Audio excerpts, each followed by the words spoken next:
Presidente, che emozione nell'ospitare per la prima volta nella storia un torneo del genere nella nostra regione.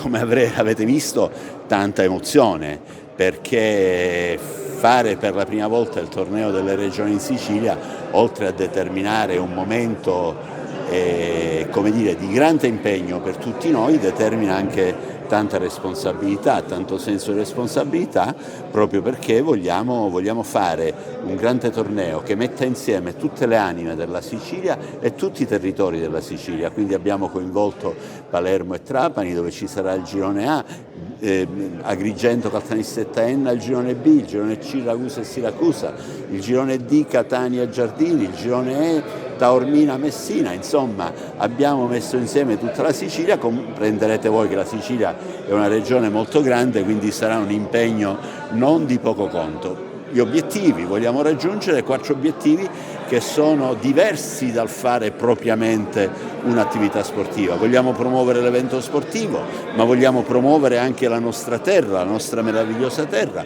Vogliamo dare un forte contrasto di violenza alla violenza e vogliamo anche fare un'azione, un'attività di solidarietà. Quindi credo che abbiamo fatto una bella conferenza stampa di presentazione del torneo, alla presenza delle massime autorità regionali, delle massime autorità di federazione e Lega.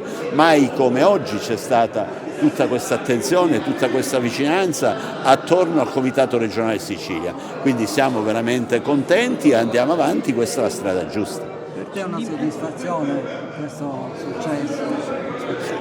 Non c'è bisogno di dirlo, è una grande soddisfazione. Il momento più importante, lo voglio dire, il momento più importante della mia presidenza, del mio essere dentro la Lega Nazionale Dilettanti. Ci sono da tanto tempo, questo è il momento nel quale sto mettendo insieme i sacrifici di tanti anni, gli impegni di tanti anni.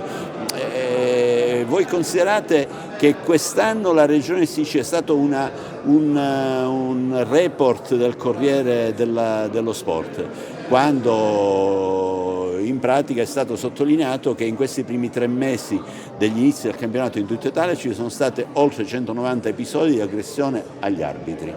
Non diciamo quali sono le regioni, ma tanto sono scritte, ma non è questo importante, può capitare a tutti. Ciò che è importante è che la Sicilia, che prima aveva negli anni passati un gran numero di aggressioni, quest'anno nella prima fase del campionato soltanto 5, e peraltro nessuno di questi episodi è stato grave, ha determinato momenti di prognosi. Quindi una regione che anche da questo punto di vista sta lavorando molto e sta raccogliendo i risultati. Questo è quello che è il mio lavoro. Sugli impiantisti che ci vuol dire? Aumentano sempre di più gli impianti in erba artificiale. Lei consideri che quando noi siamo arrivati al governo della regione, del Comitato regionale Sicilia, c'erano soltanto 19 impianti in erba naturale. Oggi abbiamo superato i 170 in erba artificiale, in un contesto che è sempre in continuo aumento. Quindi credo che sì, l'impiantistica sportiva ha anche ancora bisogno di fare grandi passi avanti per migliorare,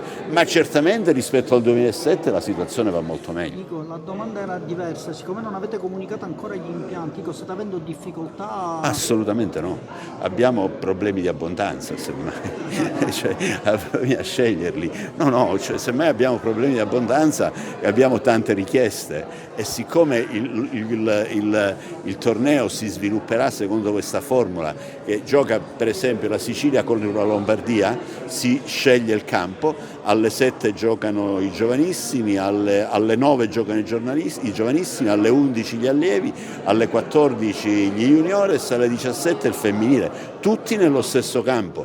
Quindi scegliendo questa formula, che è ormai consolidata nelle altre regioni, il rischio che noi abbiamo è che molti campi li dobbiamo escludere. Quindi abbiamo questo problema di abbondanza, che non è mai un problema l'abbondanza, però insomma dobbiamo spiegare alle persone come faremo le scelte.